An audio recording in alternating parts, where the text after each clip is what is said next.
because I want to be enlightened. You're allowed one.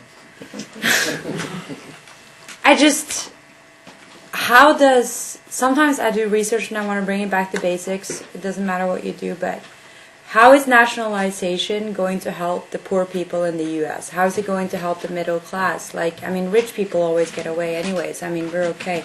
How is this going to make anything better? If somebody can enlighten me, I'd love an answer. I just don't see the solution right now. I'll take one step. I think what the goal is in the perception of nationalization or any other fix for the banking system is there's an enormous number of assets that are not worth what financial institutions think they are. And going back to, they have X amount of capital and X amount of assets, and that's the regulatory framework. And when the assets fall in value, they're bust. So we have a lot of banks who don't have enough capital, and they've got all these bad assets, and as long as they sit on their books, they don't have enough capital, they can't lend money. So the idea, like the Swedish example, get the bad assets in somewhere else, move them somewhere else, and until the banks have gotten rid of those bad assets, they're too scared to make loans because they don't have any capital, so they can't lend any money. And so what we've got is, Obama mentioned this and others, there's a whole portion of the financial system, the securitization market, that is completely shut down.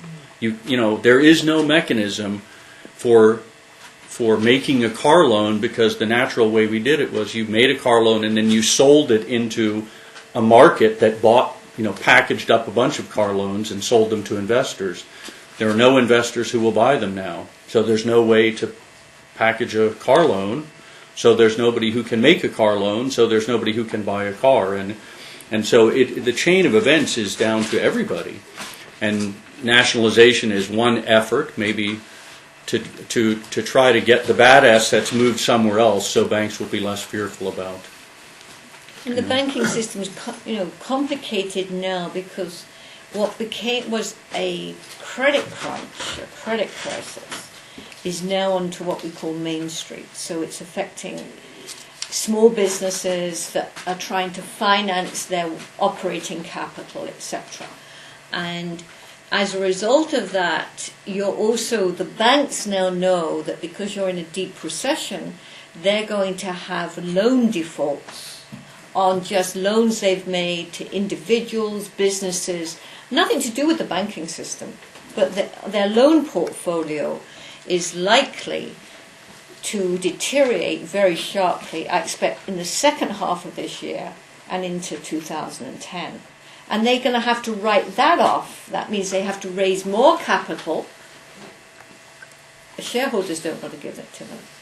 So this is why, in the Canadian banks, you've seen on a pretty regular basis these preferred shares being issued, paying 6.5%. Well, 6.5% is a very fat interest rate, right now, when you've got zero money market rates, right? And bond rates are under 3%, 10-year bonds. So they're having to pay very high. And we have a very sound, robust banking system compared to anything else that you can see virtually anywhere around the world. So, you just have to deal with this. But it's not simple. It is frozen. Thank you, dear. And thank you for your question. I could see a lot of people in the room very intrigued. Didn't dare ask that question before.